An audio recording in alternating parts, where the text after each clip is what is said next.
আমরা আজকে মানে আপনাদের সামনে এখানে হাজির হয়েছি যে আমাদের এই যে চাঁপাই নবাবগঞ্জের আমটাকে দেশে এবং বিদেশে ব্র্যান্ডিং করার জন্য এই যে আশাটা, এবং আশাটার মধ্যে আমাদের যে পররাষ্ট্র সিনিয়র সচিব আছেন তার নেতৃত্বে অ্যাম্বাসেডাররা আসছেন, এবং এই অ্যাম্বাসেডাররা বিশেষ করে ব্রুনাইয়ের যিনি অ্যাম্বাসেডার আছেন ওনারা কিন্তু আমের ব্যাপারে অত্যন্ত ইন্টারেস্টেড। তো ডিপ্লোম্যাটিক একটা কোর আছে। আপনি স্পেসিফিক হয়তো প্রশ্ন আসছেন যে দেশে যায় সেই দেশের অ্যাম্বাসেডারই আসছে নাকি, সবসময় এটার প্রয়োজন হয় না। আমরা এখানে আসছি হলো যে আপনাদের চাঁপাই নবাবগঞ্জ, এই যে চাঁপাই নবাবগঞ্জের আপনারা যারা এখানে উপস্থিত হয়েছেন আপনাদেরকে দেশে এবং বিদেশে পরিচিতি করতে।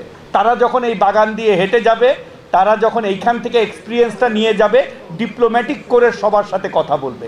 দ্বিতীয় যে কাজটার জন্য আমরা এখানে এসেছি যেটাকে বলে গ্যাপ, গুড এগ্রিকালচারাল প্র্যাকটিস, এই গুড এগ্রিকালচারাল প্র্যাকটিস সার্টিফিকেশন যদি না থাকে তাহলে বিশ্বের বিভিন্ন দেশে চাইলেও আম পাঠানো সম্ভব হয় না। আমি মনে করি যে আজকের এই সফরে সবচেয়ে বেশি উপকৃত হবে এই তৃণমূলের এই সাধারণ মানুষগুলি এবং আপনারা। তো আমি সবাইকে ধন্যবাদ দিই, বিশেষ করে কৃষি মন্ত্রী মহোদয়কে যদি আমার মন্ত্রণালয়ের সুযোগ করে দিয়েছেন ওনাদের সাথে আসার জন্য, এবং এই আশাটা আমি মনে করি আমার জন্য এটা একটা এক্সপিরিয়েন্স হবে যেটা আমি হয়তো দেশে এবং বিদেশে প্রচারে সহযোগিতা করতে পারবো এবং সামনে আমরা এগিয়ে নিয়ে যেতে পারবো।